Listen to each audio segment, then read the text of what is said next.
Voilà, donc moi je suis contente de vous voir cet après-midi et nous allons donc continuer à nous fortifier les uns les autres. Amen. Est-ce que tu peux dire à ton voisin que Jésus l'aime? Jésus t'aime. Jésus t'aime. Alléluia. Et ça c'est important de se le rappeler tous les jours. Tous les jours que Dieu fait, il faut qu'on se rappelle que Jésus nous aime. Le titre de notre exhortation ou prédication de cet après-midi, c'est « Tenez donc ferme et réjouissez-vous dans le Seigneur ». Tenez ferme, frères et sœurs, et réjouissez-vous dans le Seigneur. Pourquoi nous avons besoin de tenir ferme? Autrefois, la Bible nous dit dans Éphésiens 2, 1 à 9. Autrefois, vous étiez morts à cause de vos fautes, à cause de vos péchés. Vous vous conformiez alors à la manière de vivre de ce monde. Vous obéissiez au prince des puissances mauvaises qui occupent l'air. Cet esprit qui agit maintenant en ceux qui s'opposent à Dieu. Nous tous, nous étions aussi comme eux. Nous vivions selon nos mauvais désirs, nos penchants. Nous faisions ce que voulaient nos impulsions et nos pensées. Ainsi, à cause de notre faiblesse humaine, nous devions subir la colère de Dieu comme les autres. Mais Dieu est riche en compassion. Son amour pour nous est tel que, lorsque nous étions morts à cause de nos fautes, il nous a fait revivre avec le Christ. C'est par la grâce de Dieu que vous avez été sauvés. Dans notre union avec Jésus-Christ, Dieu nous a ressuscités avec lui pour nous faire régner avec lui dans les lieux célestes. Par la bonté qu'il nous a manifestée en Jésus-Christ, il a démontré que pour tous les siècles à venir, la richesse extraordinaire de sa grâce. Car c'est par la grâce de Dieu que vous avez été sauvés au moyen de la foi. Le salut ne vient pas de vous, il est un don de Dieu. Il n'est pas le résultat de vos efforts et ainsi personne ne peut se rendre fier de cela. Amen. Amen. Avant, nous étions où? La Bible dit que nous étions morts à cause de notre péché. Et nous avons vu pendant le temps de jeûne et prière que nous avons eu en janvier que la mort ne se résume pas à la mort que nous connaissons. Si on demande à quelqu'un qui ne connaît pas Jésus, qu'est-ce que la mort? La personne va dire que la mort, c'est lorsque la vie s'arrête et que nous sommes enterrés. Mais nous avons compris en janvier, pendant nos enseignements, que la mort se manifestait par le péché et que le péché, lui, se manifestait parce que nous succombions à la tentation du diable. Et quand la mort vient dans notre vie, frères et sœurs, nous avons compris que la principale chose qui se passe, c'est que nous rentrons à nouveau dans l'esclavage du diable.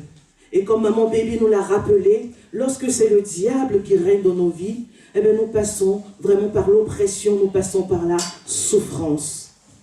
Mais la Bible nous dit que Jésus nous a sauvés de la mort. Alléluia. Mais vous savez quelque chose? Jésus nous a sauvés de la mort, mais il y a une personne qui n'est pas contente. Et il est important de se le rappeler.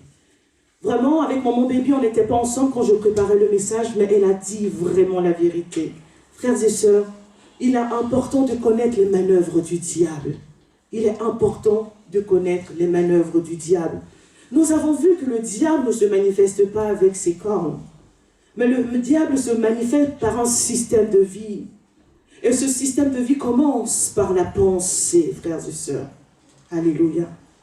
Tu as été sauvé de la mort à la vie. Mais le diable va toujours se battre pour te ramener à la mort. Et frères et sœurs, nous disons que la mort, ce n'est pas le fait seulement d'avoir les yeux fermés et d'être enterrés.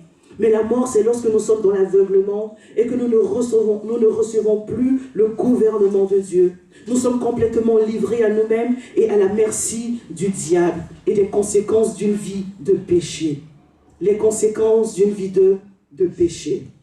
Frères et sœurs, c'est quoi le péché? Vous savez, le péché, il y a plusieurs significations, mais nous avons dit ici, vous vous rappelez que lorsqu'on donne un mot, il ne faut pas rester seulement sur le mot, mais il faut voir la réalité qu'il y a derrière le mot.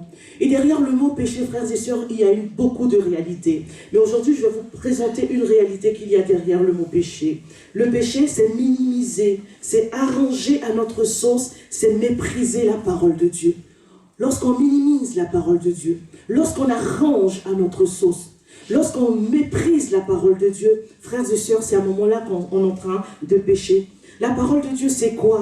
La parole de Dieu, c'est lorsqu'il nous donne ses instructions, frères et sœurs. Lorsque Dieu nous donne ses commandements et qu'on méprise ses commandements et qu'on marche selon nos propres voies, nous sommes en train de pécher. Lorsqu'on arrange la parole de Dieu à notre sauce, on est en train de pécher. Lorsque on méprise la parole de Dieu, frères et sœurs, on est en train de pécher. Lorsque nous méprisons la parole de Dieu, c'est quoi? Ce sont ses promesses aussi, frères et sœurs. La parole de Dieu, ce sont ses instructions, ce sont ses avertissements. Lorsque Dieu nous parle, il nous parle pour nous instruire. Qui Dieu a instruit pendant cette semaine? À qui Dieu a donné? Alléluia.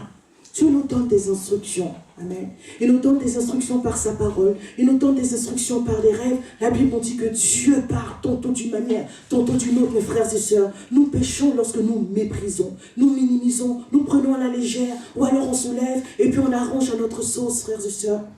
Et le diable, il est derrière ça. Amen. Le diable, il est derrière parce qu'il sait que s'il te fait pécher, alors tu vas encore à nouveau tomber dans la mort. Nous sommes morts par nos transgressions. La transgression, la parole de Dieu. Pourquoi? Parce que la parole de Dieu, elle est censée nous protéger, nous garder dans sa présence. Amen. C'est comme dans une famille. Une famille va donner des instructions à ses enfants. Pourquoi? Pour les protéger. On va donner des règles pour protéger. Alléluia. Et c'est de la même manière. Lorsque Dieu va dire ne fais pas ceci ou fais cela, c'est pour nous protéger. Mais le diable, qu'est-ce qu'il fait?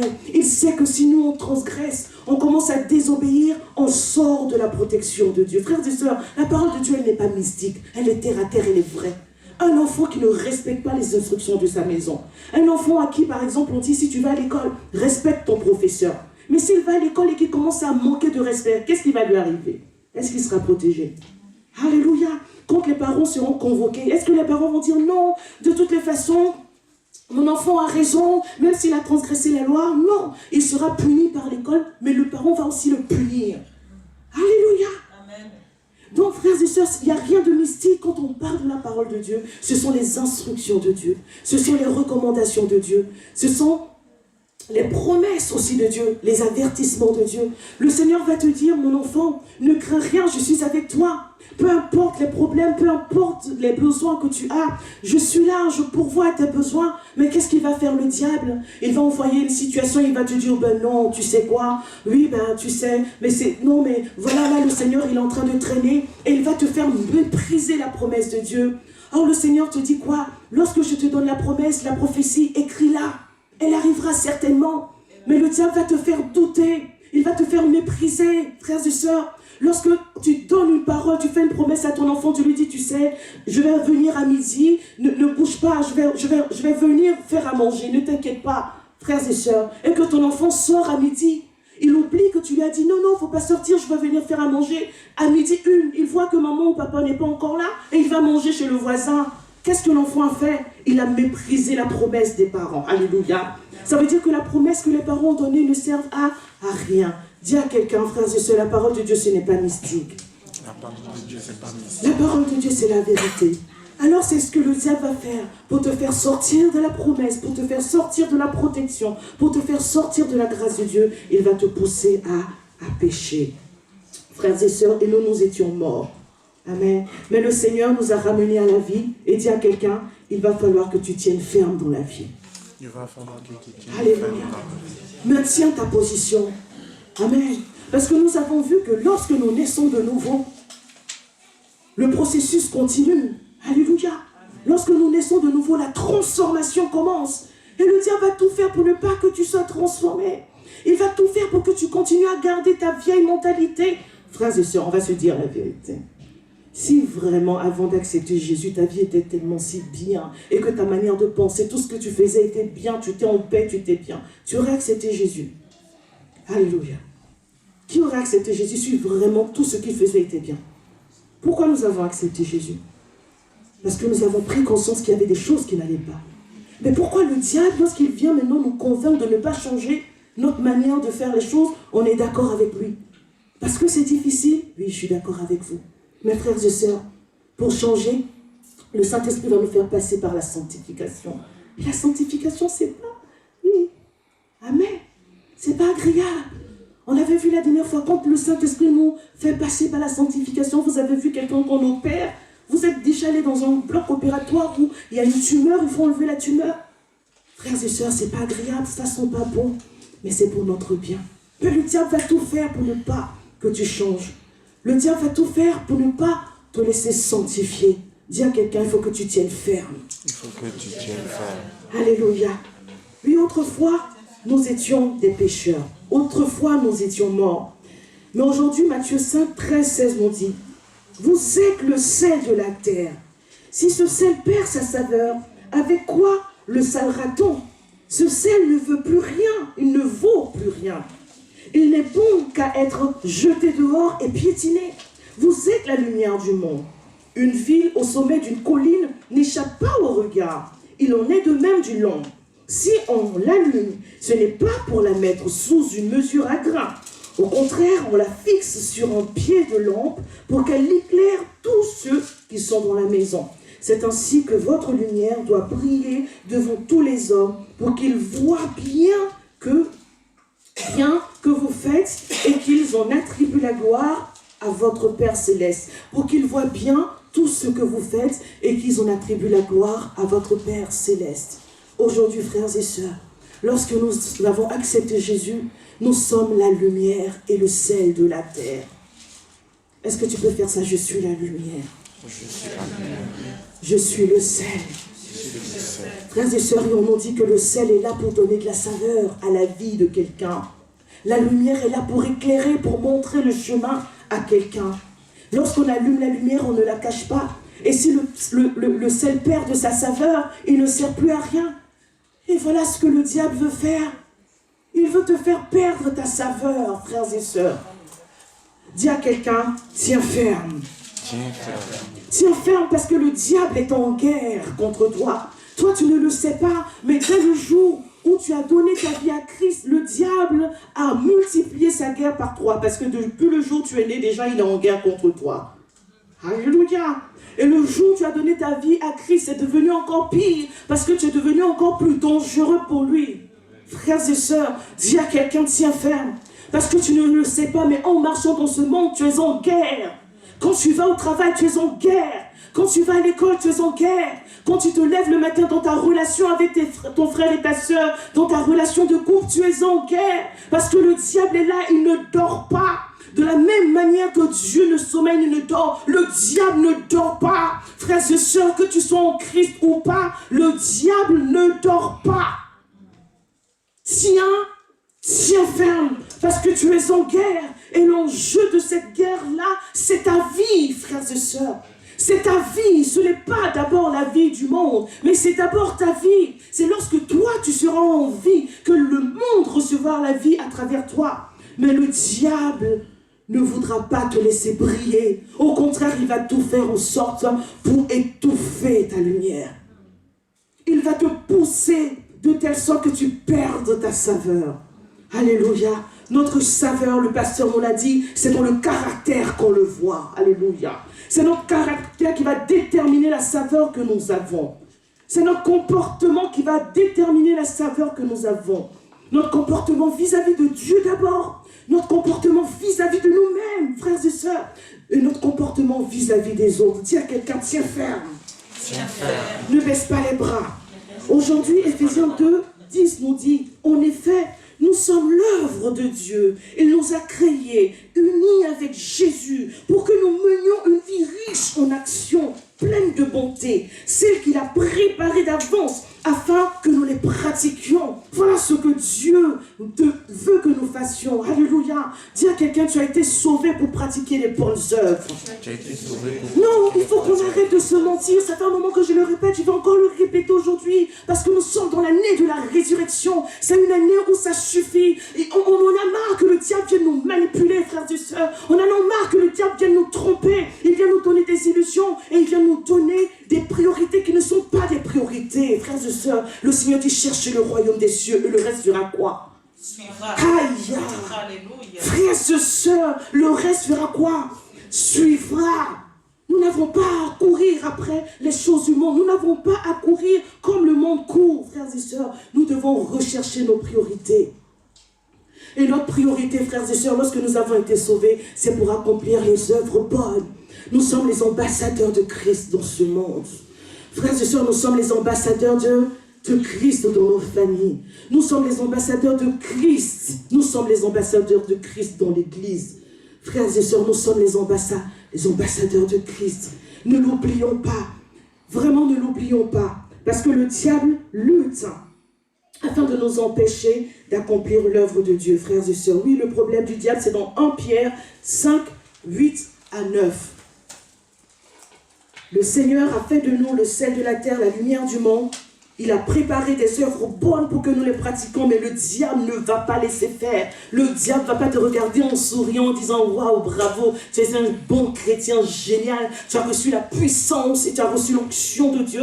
Désormais, quand les hommes vont te voir, ils vont voir Dieu à travers toi, tu es le représentant de Jésus, génial, tu vas pouvoir détruire mes œuvres. Lorsque tu vas ouvrir la bouche, moi, mes œuvres vont être détruites. » Et le diable va commencer à acclamer, dire à quelqu'un « Non. » 1 Pierre 5, 8, 9 nous dit, ne vous laissez pas distraire, soyez vigilants. Votre adversaire, le diable, rôde autour de vous comme un lion rugissant qui cherche quelqu'un à dévorer. Il veut nous ramener à la mort en nous poussant au péché. Ça, c'est moi-même qui l'ai mis en parenthèse. Résistez-lui. Donc, 1 Pierre 5, 8 à 9. Donc le verset 9 nous dit, résistez-lui en demeurant ferme dans votre foi, car vous savez que vos frères dispersés à travers le monde connaissent la même souffrance. Le diable ne va pas te laisser vivre ta vie chrétienne tranquillement. Il va te combattre. On dit, il rôde en cherchant à te dévorer. Dis à quelqu'un, toi, il veut te dévorer. Non, non, c'est pas seulement le pasteur. Hein. Non, non, non. C'est pas seulement l'évangéliste. Hein. Non, toi. Même toi qui viens là de commencer à chercher Jésus, machin. Toi pour qui ça fait peut-être 20 ans, 30 ans que tu es dans le Seigneur, le diable cherche à te dévorer. Vous savez ce que ça veut dire dévorer? Dévorer veut dire anéantir. Ça veut dire engloutir. Ça veut dire faire disparaître. Ça veut dire détruire. Donc souvent quand on dit le diable cherche à te dévorer, peut-être que tu te dis, bon, il va prendre une fourchette et puis il va commencer à me faire des guilis. Non, non, non, non. Alléluia. Non, le diable cherche à t'anéantir.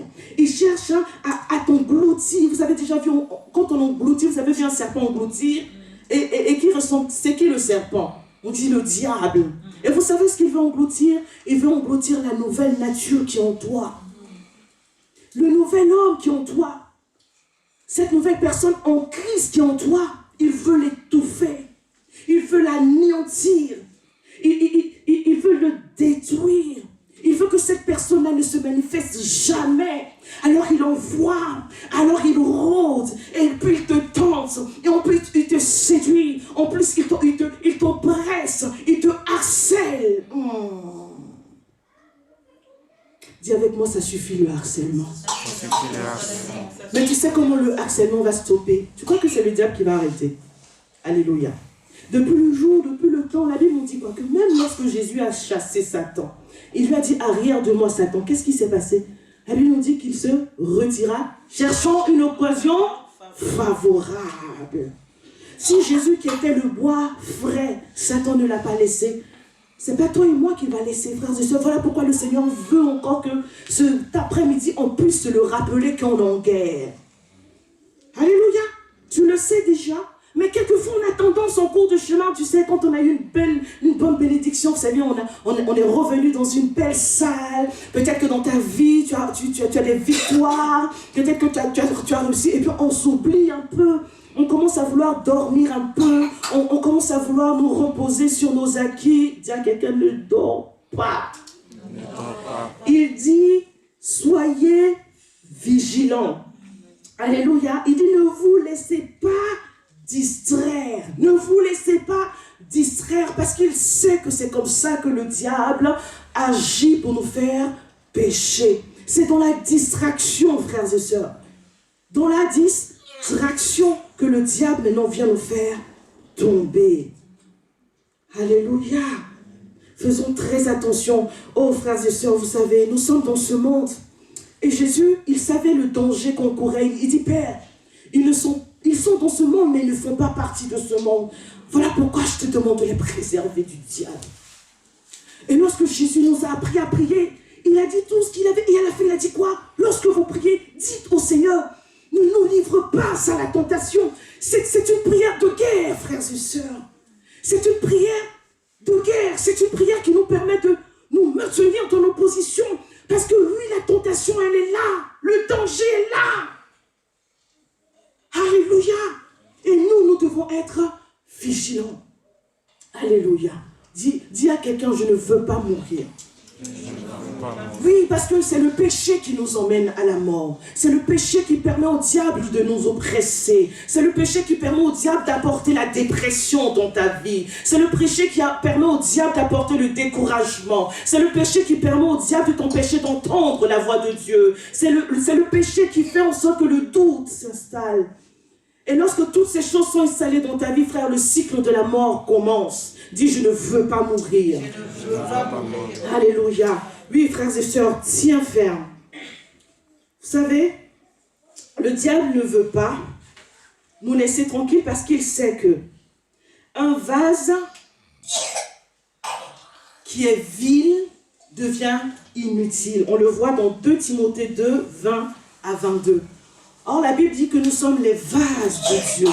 Nous sommes des instruments par lesquels Dieu va passer pour donner à boire. Nous sommes des vases d'honneur. Donc, 2 Timothée 2, 20 à 22 nous dit, dans une grande maison, il n'y a pas seulement des vases d'or et d'argent, mais il y en a aussi de bois et de terre. Les uns sont des vases d'honneur et les autres sont des vases d'usage vil. Écoutez très bien le verset 21. Il dit, si donc quelqu'un se conserve pur, en s'abstenant de ces choses, il sera un vase d'honneur, sanctifié, utile à son maître, propre à toutes bonnes œuvres. Si une personne se maintient pure, en obéissant à la parole de l'Éternel, en prenant en considération les promesses de Dieu et les avertissements de Dieu, si une personne marche de telle manière, alors cette personne-là devient un vase utile entre les mains de son Dieu. Et comme le diable sait cela, il va faire en sorte que tu deviennes inutile à Dieu. Il va faire en sorte que ton caractère sente mauvais.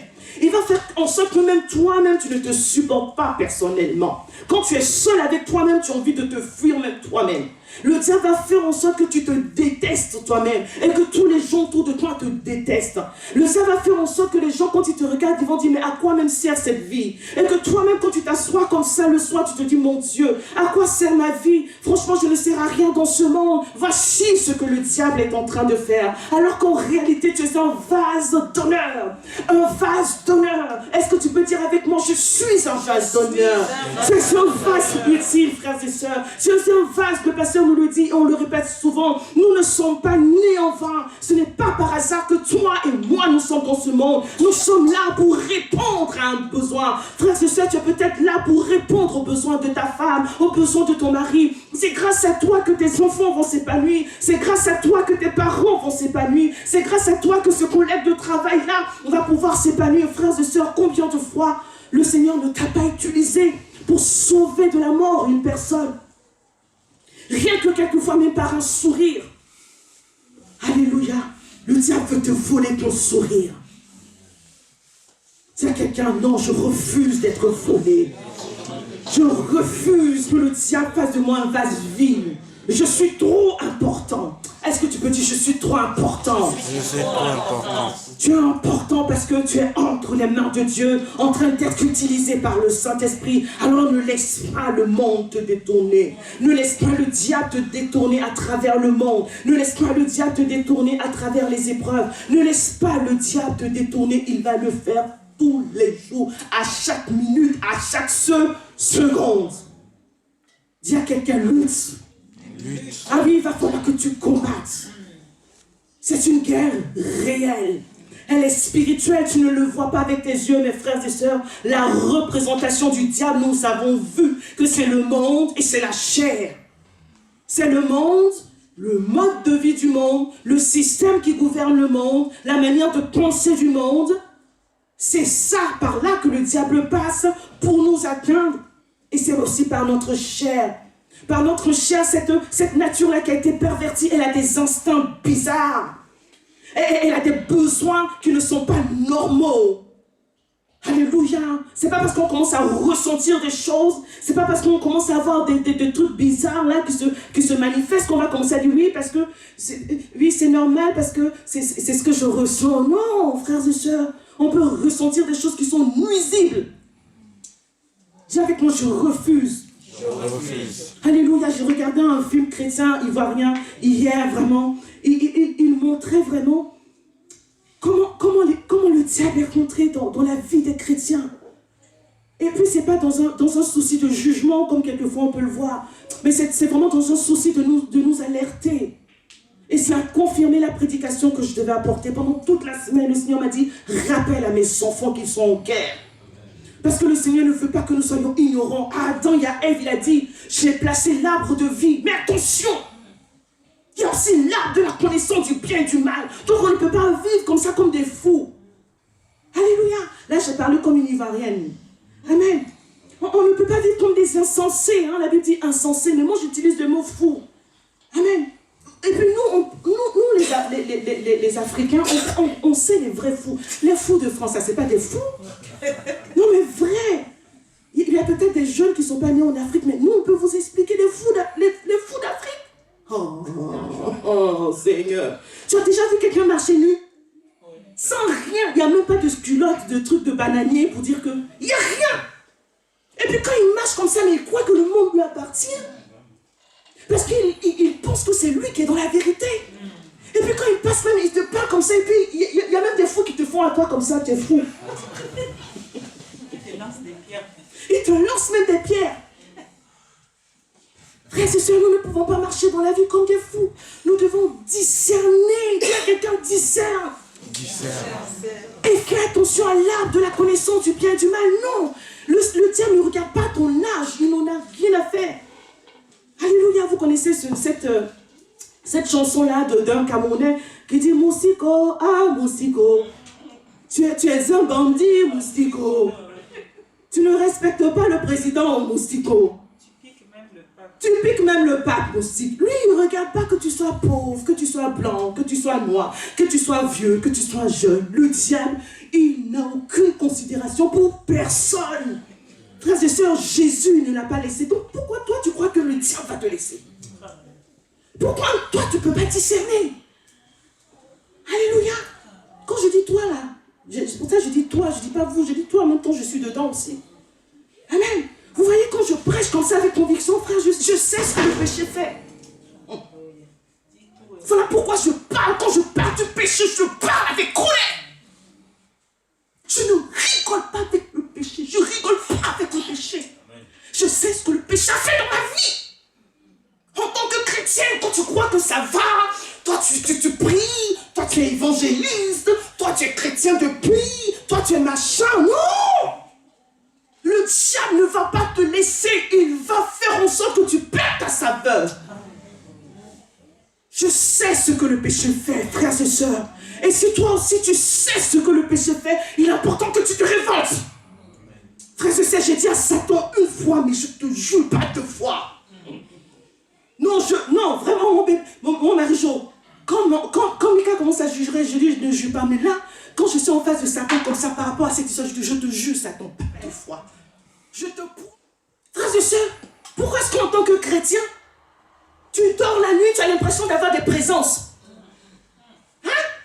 Et tu dis les sorciers, quels sorciers? Le vrai sorcier dans ta propre vie, à ce moment-là, c'était moi-même.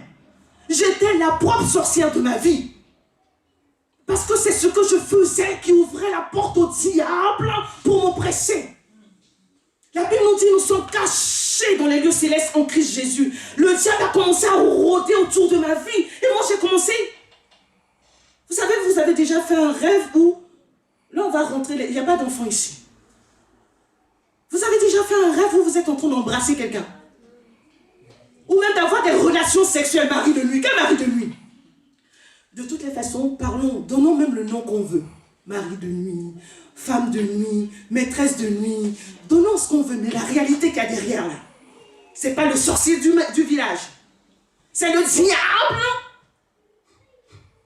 que le Seigneur te montre. Il te dit que le diable est en train de te séduire. Et si tu te vois coucher dans le rêve, ça veut dire que tu es tombé dans le péché déjà. Tu es tombé dans la séduction du diable. Si tu te vois en train de flirter, en train de faire des bisous, des machins, le Seigneur est en train de te dire, comme il a dit, ah, comment il s'appelle? Il dit, le péché est tapis devant ta porte. Fais attention. Tu es en train de flirter avec le péché. Si tu ne fais pas attention, tu vas coucher. Et quand tu vas coucher, si tu ne fais pas attention, tu vas prendre une grossesse. Dis à quelqu'un, oublie les sorciers. Oublie les sorciers. Les réalités spirituelles derrière. Nous vivons des choses spirituelles et nous ne réalisons pas que, frères et sœurs, si ma vie devait dépendre d'un être humain, mais je suis fichu. Voilà pourquoi le Seigneur nous a donné le libre arbitre. Même devant Dieu, notre vie dépend de nous. Alléluia. Et encore plus vrai lorsqu'on devient des chrétiens. Le premier sorcier de ta vie, c'est toi-même. Alléluia. Dis à quelqu'un, tiens ferme. Tiens ferme. Ne te laisse pas distraire. Ne te laisse pas distraire. Parce que le diable, il va se déguiser en ange de lumière. On l'a vu pendant ces temps d'enseignement. Le diable ne va pas venir de manière frontale. Il va venir en te séduisant. Voilà pourquoi on dit il est un menteur. C'est un séducteur. C'est un tentateur. Il te tente. Il te montre quelque chose comme si ce n'est pas grave. Mais non, Dieu est amour. Oh oui, je te dis, Dieu m'a aimé. Hein. Pendant même que j'étais à fond dans cette pourriture, Dieu m'aimait. Il me disait qu'il m'aimait. Mais frère, ça n'a pas empêché que je bouffe. Les conséquences, frère, quand tu mets la main dans le feu, là, que tes parents t'aiment ou que tes parents ne t'aiment pas, même si ton père est le plus grand des médecins, le feu va te brûler. Après, ton père va te prendre, s'il est chirurgien, il va te soigner. Mais le feu, là, ça va te brûler. Si ça t'a brûlé un peu comme ça, quand on va te soigner, ça va vite guérir, non? Mais si tu as laissé ta main pendant longtemps dans le feu, que le doigt est parti, combien de temps ça va prendre pour guérir? C'est ça le péché. Dis à quelqu'un, sors du péché. Sors du péché. Va te repentir vite, pour que la cicatrisation se fasse vite. Mais si tu restes dedans là, la plaie va grandir, elle va grandir, et avant de guérir, tu vas morfler. Pendant ce temps, ton père est là, il souffre, il est là avec toi, il pleure avec toi, il dit, ah, mon enfant, tu vois, je t'avais dit. Un jour, il y a le frère du frère Fanuel qui disait, mais vous savez, quelquefois, malheureusement, il y a des personnes qui apprennent que par l'expérience. Alléluia. Tu peux les avertir, mais si eux-mêmes n'ont pas mis la main dans le feu. Voilà pourquoi quelquefois en Afrique, il y a des parents comme ça. Vraiment, nous, l'éducation africaine. L'enfant dit, tu dis non à l'enfant ne veut pas. Non, tu dis non, un jour tu le prends lui-même d'abord. Tu dis, bon d'accord, tu sais ce que tu veux expérimenter. Tu l'emmènes et puis tu dis, vas-y. Vas-y, comme ça demain on va arrêter de parler de ça, on va passer à autre chose. Parce que j'ai d'autres choses à t'enseigner. On ne va pas passer 10 000 ans à que je t'enseigne ça chaque fois que tu viens. Ton enfant fait la chose, il voit, il commence à crier. Et tu dis, viens mon bébé, t'as compris?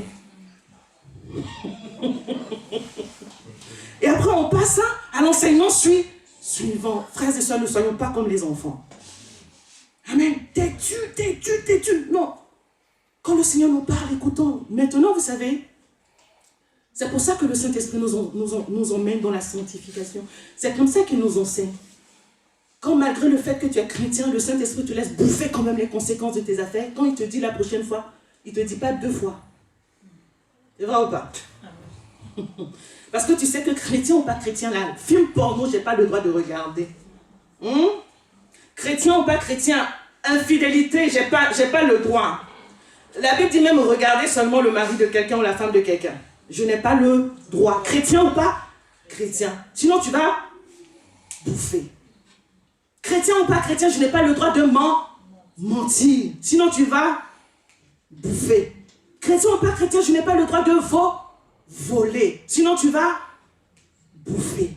Sinon tu vas bouffer. Dis à quelqu'un, tiens ferme. Tiens ferme. Tiens ferme dans les œuvres bonnes. Alléluia. Il n'y a pas une affaire de sorcier. Alléluia. Nous ferons l'enseignement sur la sorcellerie et nous allons comprendre beaucoup de choses. Nous sommes en train de faire l'enseignement sur les rêves. Déjà, nous allons comprendre beaucoup de choses. Beaucoup de choses que nous avons vues dans nos rêves. Nous les avons attribuées à ceci, à cela, alors qu'en fait, Dieu est en train de nous avertir par rapport à nous-mêmes.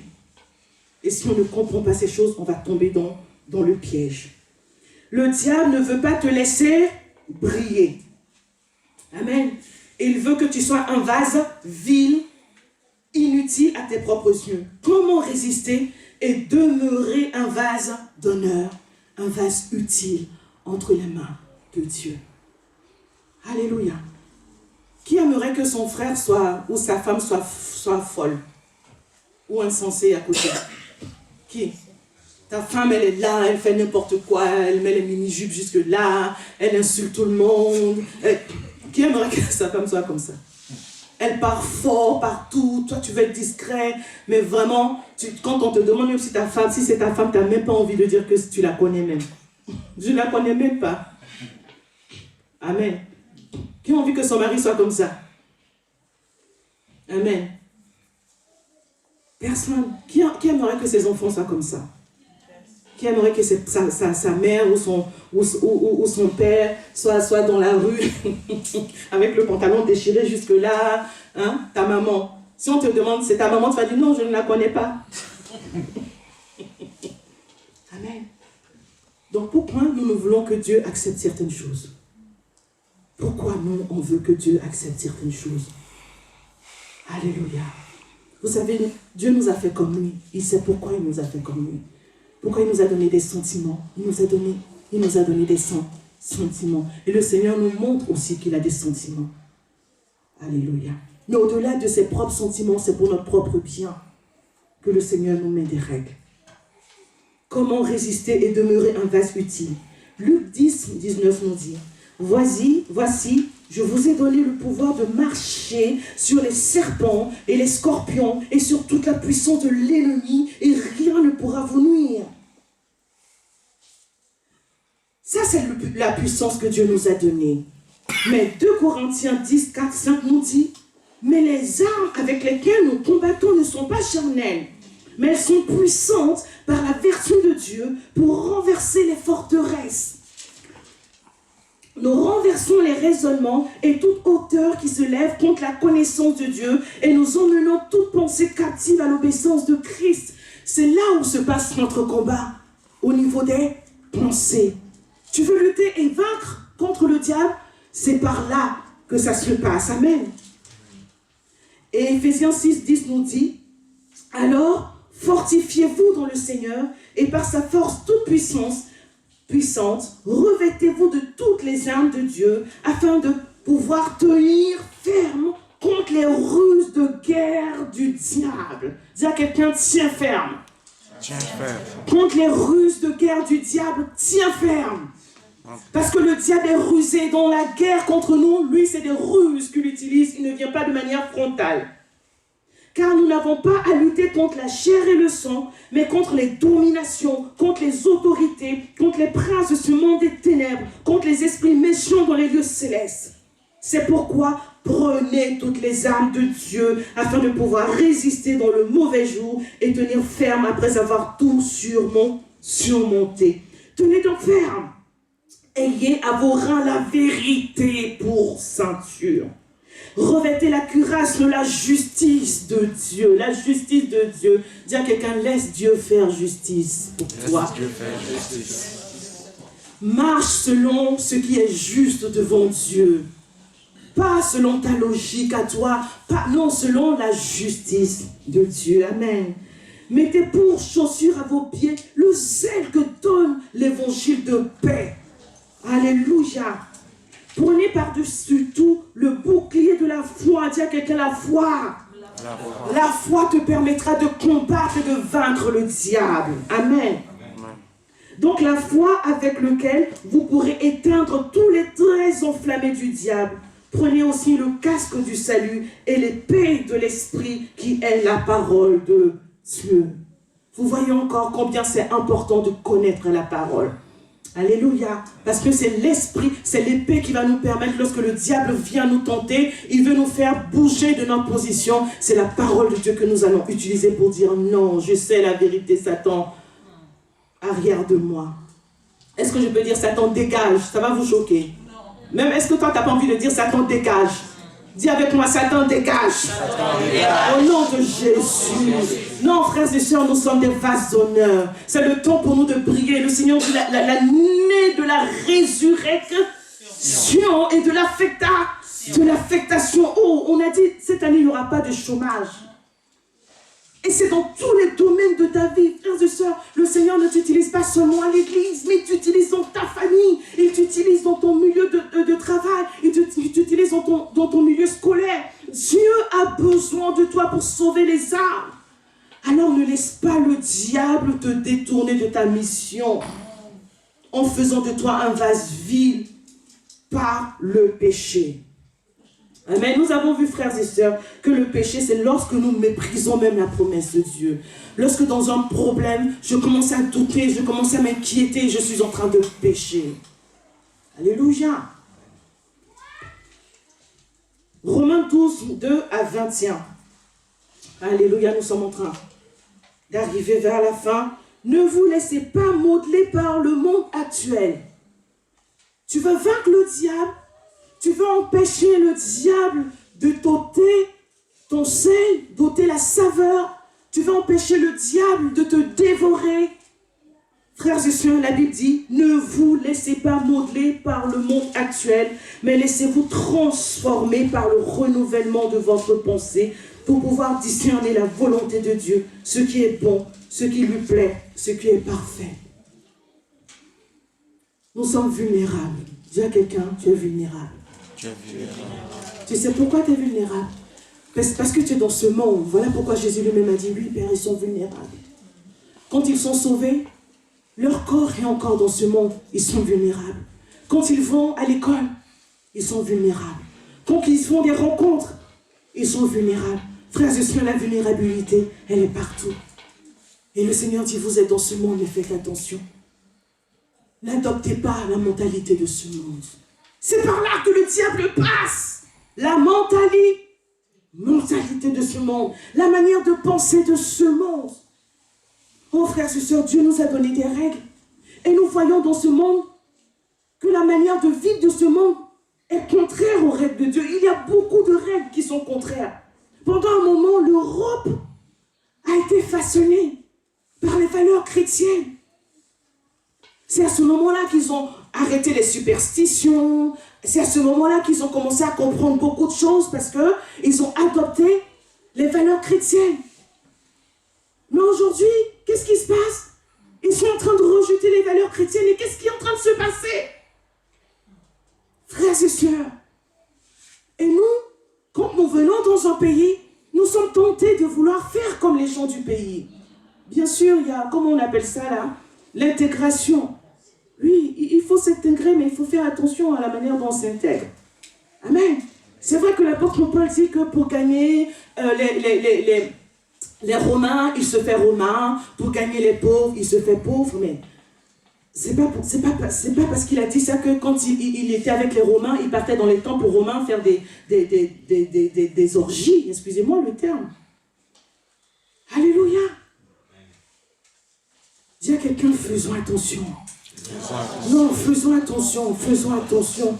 C'est pas parce que c'est à la mode que nous devons suivre la mode. Alléluia. Dis à quelqu'un, toutes les modes ne sont pas bonnes à suivre. Toutes les modes ne sont pas bonnes à suivre. En été, tu mets, comme ici on est en Europe, la première fois où j'ai vu ça, ça m'avait choqué, c'est en Espagne. Mais en Europe aussi, parce que c'est l'été, on met le shirt jusque là. Non, frère, c'est sûr, quelquefois on voit même les fesses. Non, sérieux. J'ai envie de dire, et nous les Noirs, on ne sait pas faire les choses dans la mesure. C'est-à-dire que quand on copie,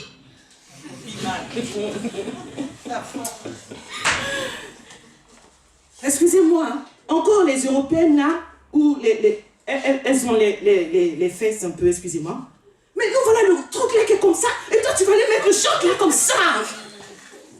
Non, mais tu vois la jupe là qui serre les fesses. Mais tu te dis, mais punaise, mais il n'y a personne pour le dire. Oui, parce que Kardashian. Quelle Kardashian, elle fait ça pour un truc. Mais toi, tu fais ça pour sortir comme ça dans la rue. Après, on commence à dire, oui, le sexisme, on va commencer à mettre des amendes parce que les hommes, ils sifflent. Mais quand tu fais ça, là, tu es en train de dire quoi? Siffler. Siffler? Alléluia. Moi, je me rappelle quand j'étais jeune, quand je marchais même dans la rue, les garçons, ils avaient même peur de me siffler parce que quand tu voyais mon visage même déjà. Alléluia. Dans le quartier, ils avaient peur de moi à cause de Nana. Parce que déjà, Nana aussi, quand tu vois son visage. Sa seule fille. Tu vas venir faire quoi? Tu vas jouer avec elle. Elle m'a appris dans sa chambre, elle dit, ma fille, assieds-toi. Si tu m'emmènes ici, un porteur de en attendant. Vous savez ce que c'est les en attendant? Ce sont les tongs qu'on met pour aller à la plage. Les sans confiance. Les sans confiance. Alléluia. Et vous savez à quel âge elle a commencé à me parler de ça? À 18 ans. Donc c'est pas aujourd'hui dans les 10 ans, 11 ans que les jeunes filles là commencent à avoir des copains. Copains! Copains! Laissez les gens tranquilles. Vraiment, je suis choquée. Laissez les enfants tranquilles. Quelle sexualité à 10 ans? Tu vas aller apprendre quoi? L'enfant est en train de se former. Tu veux parler de quoi? Même à 15 ans, c'est un enfant. Alléluia. Mika, quand tu l'entends parler, tu as envie de la prendre, de lui faire des câlins, on dirait un bébé, elle a 15 ans. Alléluia. Regarde ma fille, c'est vrai qu'elle est bien formée, mais quand tu la vois, tu sais que c'est un enfant. Laisse-la tranquille. Tu vas aller chercher quoi là-bas? Rien du tout, oui. Dis avec moi, rien du tout. Laissez nos enfants tranquilles. Les sœurs sont en train de rire. C'est vrai ou pas? Alléluia. Même les frères, vous êtes d'accord aussi, non? Laissez nos jeunes tranquilles. Alléluia. Aujourd'hui, dans le Seigneur, les garçons sont vierges aussi. Amen. Et ça, c'est une fierté. Est-ce qu'on peut acclamer pour nos jeunes garçons? Amen. Ça, c'est une fierté. Et quand bien même on s'est égaré, quand on a compris la parole de Dieu, on fait quoi? On se ressaisit. Parce qu'on comprend que son corps est précieux. Dis à quelqu'un, je suis précieux. Est-ce que nos jeunes là peuvent dire, ah, je suis précieuse? Amen. Que quand un garçon te regarde, il dit, non, elle a de la valeur. Amen. Non, ce n'est pas une racaille. Dis avec moi, je ne suis pas une racaille. J'ai de la valeur. Et tout ça se passe aussi dans notre comportement. Si tu mets le short jusqu'ici, tu n'es pas en train de dire à un garçon que tu as de la valeur. Été ou pas été. Si tu as chaud, tu prends un éventail, même si tu marches avec l'éventail, tu te souffles dans la rue. Amen. Ne vous laissez pas modeler par le monde actuel. Alléluia. Si nous voulons vaincre le diable, la Bible nous dit au verset 9 de Romains 12, 2, 21, voilà comment nous devons marcher, dans l'amour. Il dit, l'amour ne sait pas mentir. Ayez donc le mal en horreur. Attachez-vous de toutes vos forces au bien, notamment en ce qui concerne l'amour fraternel. Alléluia. Il dit, soyez pleins d'affection les uns pour les autres. L'estime mutuelle. Faites passer les autres avant vous. En ce qui concerne votre zèle pour le Saint-Esprit, soyez bouillants par le Saint-Esprit. En ce qui concerne votre rapport avec le Seigneur, soyez des bons serviteurs du Seigneur. En ce qui concerne l'espérance, qu'elle soit votre joie. Amen. L'épreuve, lorsqu'elle vient, qu'elle vous trouve plein d'endurance. Par la prière, soutenez votre espérance. Alléluia. Voilà comment le Seigneur veut que nous puissions marcher. Pas comme le monde marche. Nous voulons résister au diable, mais ayons le mal en horreur. Dis à quelqu'un, aie le mal en horreur. Amen. Quand le mal vient, il faut que tu luttes. Quand la chair commence à se manifester en toi, il faut que tu luttes. Dis à quelqu'un, lutte. Il faut combattre, il ne faut pas l'accepter. Il faut combattre. Amen. Dis à quelqu'un, la mode n'est pas forcément la mode. La mode n'est pas forcément la mode. C'est pas parce que tu vas aller trouver un groupe de personnes qui insultent sa femme, qui frappent sa femme, qui ne respectent pas sa femme, qui demandent à sa femme d'être la boniche de la maison, que toi aussi tu vas faire ça. Non, comment le Seigneur a dit, il dit, aimez votre femme comme Christ a aimé l'Église. C'est ça la loi du Seigneur. Je suis africain, je suis asiatique, je suis français. Non, c'est pas que, oui, quand je commence à prendre soin de ma femme, oui, c'est parce que je vis en Europe. Ou alors, ben, celui qui ne veut pas prendre soin de sa femme va dire, mais moi je suis un Africain, hein? C'est pas parce qu'on est en Europe que tu es africain. Tu es d'abord chrétien. Alléluia. Et si on veut être chrétien, on va même mieux traiter nos femmes que les Européens. On va mieux traiter nos femmes que les Européens. Le Seigneur dit, protège ta femme. Il faut la cultiver. C'est-à-dire quoi, cultiver? C'est-à-dire tu mets tout ce qu'il faut, engrais, tu mets de l'eau, tu achètes des bijoux, tu fais des câlins, des cadeaux. Oh, ils sont où les femmes là? Je sais que vous allez acclamer plus que ça. Alléluia. Mais je sais que nos frères de la Nouvelle Jérusalem sont comme ça. Est-ce qu'on peut acclamer pour nos frères?